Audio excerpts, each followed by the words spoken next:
Hello and welcome to Englishin, powered by Voices of the World. I'm janerupp. Have you ever wondered why sometimes when you see the letters OR, you hear it pronounced with a strong O sound, and sometimes when you see the letters OR, you don't hear an O at all, or it sounds different than what you might have expected? Maybe you pronounce all of the ORs that you see the exact same way, but you maybe hear that native speakers aren't doing the exact same thing. Maybe you've never noticed that they are doing something different. Either way, pay attention and we will talk through when to use OR for OR and when to not use OR. Now, when you see a word like form or support, we have an OR in a stressed syllable. When an OR is in a stressed syllable, we're going to pronounce the O sound. Forms, support. Do you see how my lips are rounded for the O? Now, how will you know whether it's a stressed syllable? In most cases, your pitch is going to rise on the stressed syllable within a word. Now, if you have a one-syllable word, this is very easy to determine where stress goes because there's only one choice. In a one-syllable word, that syllable will receive primary stress. So in a word like form or core, we know that that OR is going to receive stress and we're going to pronounce it as OR with rounded lips. Now, let's take a look at some different examples. In words like information and transportation or error, we see that the OR is in an unstressed syllable. It doesn't receive emphasis, it doesn't receive stress. And in those cases, the OR is going to be compressed down to Did you hear it? Let me do it again. There's no vowel sound.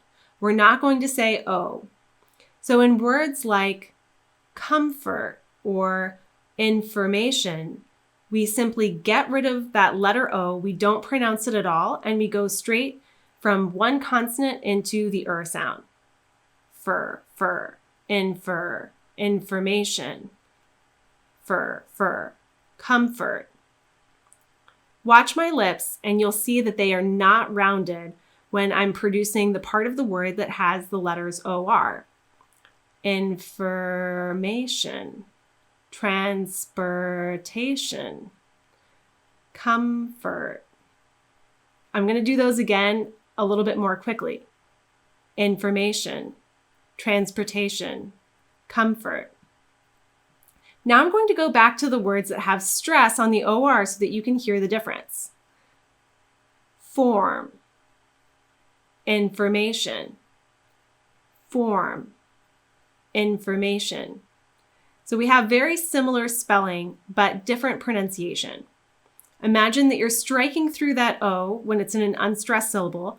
Imagine that you're striking through it with a pencil, crossing it out, pretending like it's not there at all, and going straight from consonant into consonant.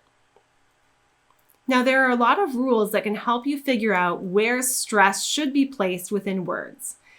But if you're not sure where to start, you can always start by checking in the dictionary.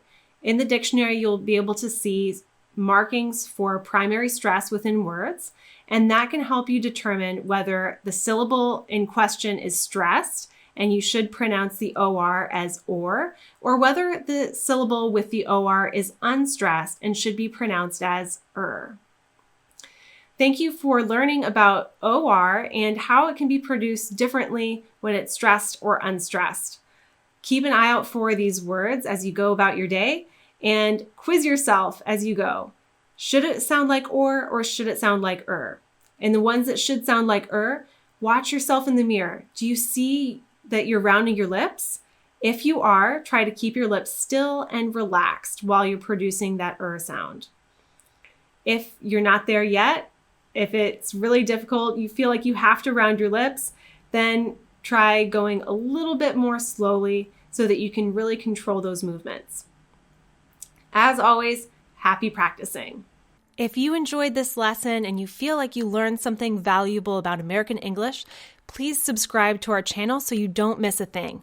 We'll be posting regularly on this channel. We also have extensive content for you on Englishin.com. We have courses for both students and trainers, so we hope that you'll visit us there.